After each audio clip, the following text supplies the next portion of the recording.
Fala, meus amados, maravilha, sucesso. Não na chupeta aquele exercício, hein? Tranquilaço da massa. Pessoal, na live a gente conversa sobre ele, tá? Manda um anexo lá para eu analisar e a gente conversa sobre ele. Pessoal, seguinte, eu comentei com vocês na aula de tabela periódica sobre uma propriedade química chamada de eletronegatividade. E eu falei para vocês o seguinte: a eletronegatividade nada mais é do que a capacidade que um átomo tem de atrair elétrons para perto de si. Tá? E aí eu até comentei o seguinte: quanto menor fosse o raio atômico, maior era a eletronegatividade. Né? E aí eu comentei que ela crescia no sentido do flúor. Pessoal, existe uma escala numérica para medir a eletronegatividade, tá? Então, realmente a maior eletronegatividade da tabela é do flúor, tá? Aí você tem outros elementos, oxigênio, cloro, aqui bem próximos, tá? E o que que acontece? Esse grupo dos ametais aqui, essa galera aqui dos ametais, tem como tendência a ter uma eletronegatividade muito alta, né? Então a gente já comentou sobre isso. E o que que acontece? Mesmo ligando esses caras, fazendo ligações covalentes, como a gente fez aí no vídeo passado, eu posso ter diferenças de eletronegatividade entre esses caras. Isso acarreta no que, pessoal? Um deles vai atrair mais os elétrons da ligação covalente do que outro, né? Isso quer dizer que ele vai pegar os elétrons para ele? Não, porque os elétrons são compartilhados. Porém, os elétrons podem ficar mais próximos ou por mais tempo próximos de um dos átomos, tudo bem?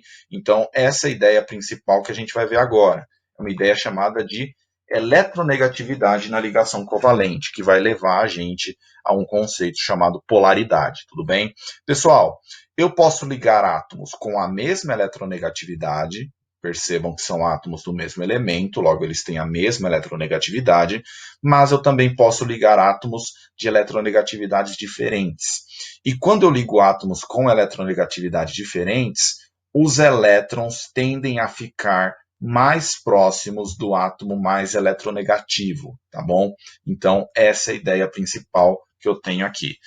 Pessoal, como que eu me refiro a isso? Eu me refiro a isso chamando de polaridade, tá?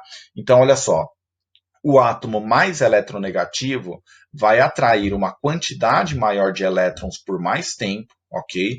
A nuvem eletrônica dele vai ficar maior e essa ligação química vai ser chamada de ligação química polar, tá? O átomo menos eletronegativo vai ficar com uma carga eletrônica menor. Percebam que a nuvem eletrônica dele é bem menor, tudo bem? Essa nuvem eletrônica a gente pode associar com aquele orbital, tá, gente? Que a gente viu na aula de mecânica quântica, tá?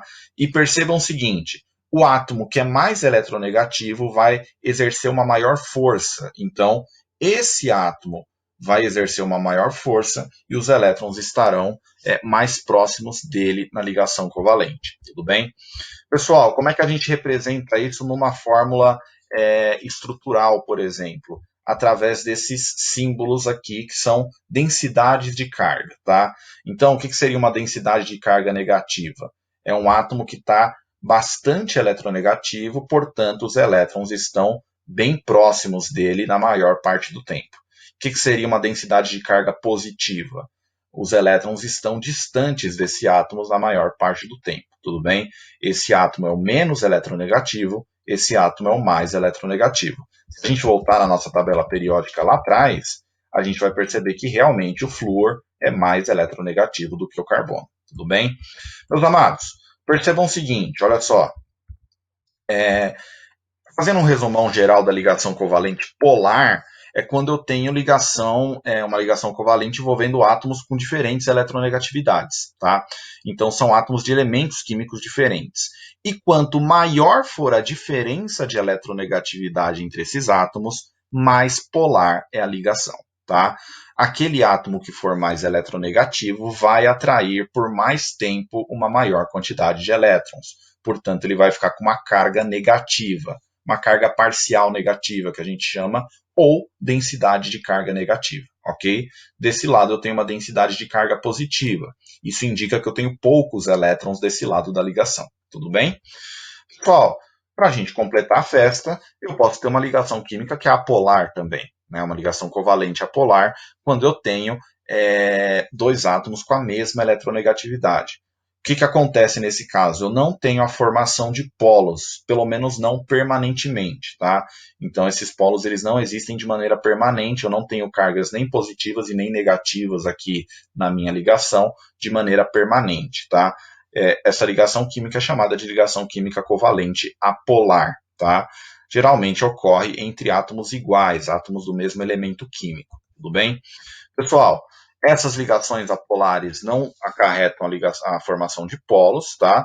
E o que vai acontecer? Como a eletronegatividade é um valor numérico associado a cada elemento químico, eu tenho uma diferença de eletronegatividade aqui igual a zero. E isso vai me caracterizar uma ligação apolar, tudo bem? Pessoal, o que a gente pode começar a falar um pouquinho sobre polar e apolar? Em geral, compostos polares dissolvem muito bem compostos que também são polares, tá? E, em geral, compostos apolares dissolvem muito bem compostos que são apolares. Semelhante dissolve semelhante. Quando eu pego um composto polar e um composto apolar, eles costumam não se dissolver. Esse é o exemplo, por exemplo é boa, hein?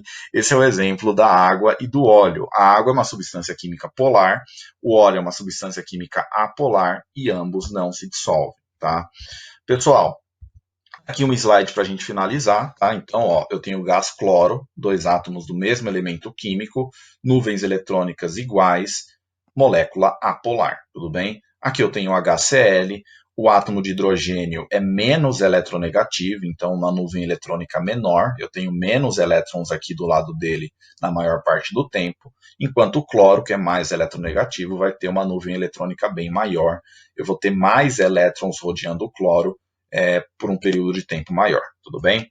Pessoal, com base nisso, vocês vão fazer o exercício 5 lá da página 10, tá? É um exercício que fala um pouco sobre ligação covalente,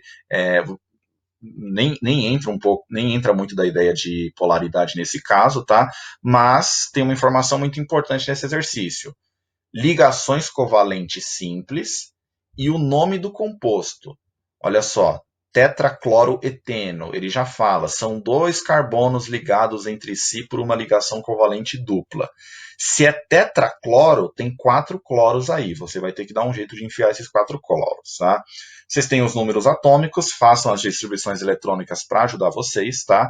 Mesma coisa do exercício anterior, faz no caderno, faz numa folha, posta uma foto aí na resolução do exercício, tá? E a gente corrige na nossa live, tudo bem? Pessoal, como orientação disso tudo, ficou só um exercício para vocês fazerem, o exercício de sala número 3, tá? Vocês vão fazer e enviar por foto lá na pasta de orientação de estudo, além, obviamente, de ler o capítulo 8 do livro 3. E, para treinar mais essa parte de ligação química, pessoal, façam as atividades do SAS do capítulo 8, tá? Tanto ligação iônica quanto ligação covalente, tá? Qualquer dúvida, postem no fórum, mandem mensagem no privado e um forte abraço.